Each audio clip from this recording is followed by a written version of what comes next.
है गाइस, जब भी हम बेंगलुरु, गुरुग्राम या नोएडा जैसे किसी बड़े शहर में आते हैं और वहां पे रहना या काम करना शुरू करते हैं, तो एक ना एक बात हमारे दिमाग में जरूर से ही आती है कि यहाँ पे हमारा भी एक बड़ा सा घर हो, 2 BHK का फ्लैट हो जिसपे हम अपनी आगे की जिंदगी गुजारें। आपने कभी सोचा है कि हम ऐसा क्यों सोचते हैं?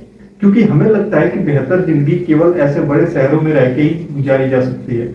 लेकिन कभी ये सोचा है कि जिस देश की 65% आबादी आज भी गांव में रहती हो, वो देश केवल 4-5 बड़े शहरों के भरोसे कितने दिनों तक ग्रो कर सकता है और कितनी तेजी से ग्रो कर सकता है। हर साल हजारों और लाखों की संख्या में गांव के सबसे बेहतर दिमाग और सबसे टैलेंटेड लोग अपना बोरिया बिस्तर बांधते हैं और शहर की तरफ निकल जाते हैं। क्यों? क्योंकि गांव में स्कोप नहीं है, गांव में जॉब्स नहीं है, गांव में अच्छी फैसिलिटीज नहीं है जिससे वो वहां पे एक बेहतर जिंदगी जी सके। लेकिन एक बात सोचने वाली है कि गांव का हर एक युवा ऐसे ही गांव छोड़ के बाहर जाता रहेगा तो गांव को सुधारेगा कौन? आज की वीडियो में हम नेताओं को गालियां नहीं देने वाले हैं, ना ही किसी पार्टी को ब्लेम करेंगे। आज हम सिर्फ और सिर्फ बात करेंगे आपके और हमारे गांवों की। क्योंकि सच तो ये है कि इंडिया तब तक नहीं बदलेगा जब तक हम अपने गांवों को नहीं बदलेंगे। आज के टाइम में देश में लगभग 6.5 लाख से भी ज्यादा गांव है। मतलब रियल इंडिया आज भी उन गांव में ही रहता है। लेकिन आजकल गांव को लेके हमारा माइंडसेट क्या हो गया है? गांव मतलब खराब सड़कें, गांव मतलब लाइटों का कटना, गांव मतलब पिछड़ा पिछड़ा इलाका। हम तो अपना गांव छोड़ के शहर में आ जाते हैं और शहर में आते ही गांव को लेके कंपेनिंग मोड में चले जाते हैं, लेकिन कभी भी ये नहीं सोचते कि गांव को सुधारा कैसे जा सकता है। हमने अपने साइड से कभी रियलिटी जानने की कोशिश भी नहीं करी है। हम हमेशा नेताओं को ब्लेम तो कर देते हैं, लेकिन हमें ये खुद भी नहीं पता होता कि एक ग्राम सभा में क्या क्या चीजें होती हैं और ग्राम सभा को कैसे डेवलप किया जाता है। गाँव में ग्राम सभाओं में अक्सर मीटिंग हुआ करती है, लेकिन हम खुद से कितनी बार जाके देखते हैं कि वहां पे किस चीज के ऊपर डिस्कस हो रहा है? जीरो। हमें ये लगता है कि ये सारी चीजें हमारे चाचा ताऊ का काम है और यही हमारी सबसे बड़ी गलती है। चलो प्रॉब्लम्स को देखते हैं और उसे एक एग्जांपल के थ्रू समझते हैं। एक लड़का है जो यूपीएससी की तैयारी करना चाहता है, पर गांव में पढ़ने के लिए एक साथ लाइब्रेरी या कोई स्टडी रूम तक नहीं है। एक फार्मर है जो ऑर्गेनिक फार्मिंग करना चाहता है, बट उसे गाइड करने के लिए कोई इनोवेशन सेंटर ही नहीं है गांव में, जहां से वो सीख सके कि ऑर्गेनिक फार्मिंग करते कैसे हैं। गांव में इंटरनेट तो हर किसी के फोन में है, लेकिन उसको सिर्फ रील स्क्रॉल करने के लिए यूज किया जाता है, क्योंकि डिजिटल लिटरेसी नाम की कोई चीज ही नहीं है गांव में।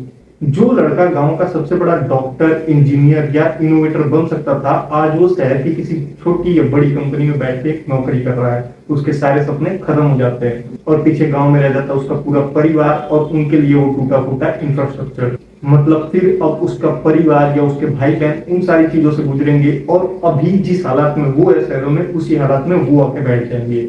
लेकिन इसमें चेंज कुछ भी नहीं होगा। लेकिन क्या सारे गांव ऐसे ही होते हैं? बिल्कुल भी नहीं। महाराष्ट्र का हिवारे बाजारी या गुजरात का पंसूरी, इन गांवों ने ये साबित करके दिखा दिया है कि अगर मैनेजमेंट सही हो तो गांव भी शहरों से बेहतर बन सकते हैं। वहां के नेताओं ने कुछ चमत्कार नहीं किया उस गांव को डेवलप करने के लिए, बस उन लोगों ने सिस्टम का सही तरह से इस्तेमाल किया है और अपने गांव को बहुत ही बेहतर बना लिया है। अच्छा, एक पल के लिए सोचो, कैसा हो अगर आपके गांव में एक फ्री डिजिटल लाइब्रेरी हो जहां पे हाई स्पीड वाईफाई अवेलेबल हो, एक प्रॉपर कंप्यूटर लैब हो जहां पे उस गांव के बच्चे फ्री में बैठ के कंप्यूटर, एआई और कोडिंग सीख रहे हो, एक प्रॉपर कम्युनिटी जिम हो और एक खेल का प्रॉपर मैदान हो जहां से हो सकता है अगला ओलंपिक चैंपियन निकले। कैसा होगा कि आपके गांव के सारे पब्लिक अकाउंट्स ऑनलाइन हो, एक ऑनलाइन विलेज डैशबोर्ड हो जहां पे आप सिर्फ अपने मोबाइल पे देख सको कि गांव में कितना फंड आया है और उसका कहां कहां कितना इस्तेमाल हुआ है। ट्रांसपेरेंसी हो और एकदम साफ हो। हमारे संविधान ने हमारी पंचायतों को इतनी ताकत दी भी हुई है, बस फर्क सिर्फ इतना है कि उन पावर्स का इस्तेमाल करने के लिए एक पढ़े लिखे दिमाग की जरूरत है। मैं आपसे ये बिल्कुल भी नहीं कह रहा हूं कि आप लोग नेता बन जाओ या फिर किसी एक पर्टिकुलर इंसान को ही जाके वोट दो। मैं आपसे सिर्फ इतना कह रहा हूं कि आप अब खुद जिम्मेदारी लो। अब जब आप गांव जाओ तो सिर्फ छुट्टी मनाने के लिए मत जाओ, बल्कि पता करो कि गांव में क्या हो रहा है, क्या नहीं हो रहा है, कब पंचायत की मीटिंग होने वाली है और उसमें क्या क्या चीजें होने वाली है। वहां पे जाओ, उन चर्चाओं में पार्टिसिपेट करो, सवाल पूछो कि गांव के स्कूल की हालत अभी भी ऐसी क्यों है, गांव में एक सबके लिए एम्बुलेंस की सुविधा क्यों नहीं है जिससे लोगों को जल्दी से जल्दी हॉस्पिटल पहुंचाया जा सके इमरजेंसी के केसेस में। घर में बैठ के ट्वीट करना बहुत ही आसान होता है और उतना ही मुश्किल होता है गांव में उतर कर वहां पे बदलाव लाने की कोशिश करना।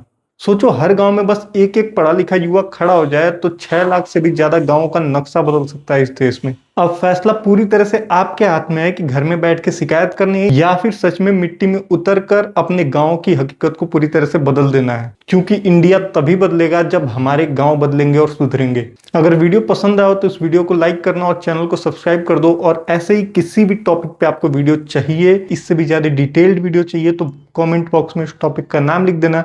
मैं पूरी कोशिश करूंगा कि बेहतर से बेहतर कंटेंट आपके लिए बनाऊं और इस चैनल पे अपलोड करूं।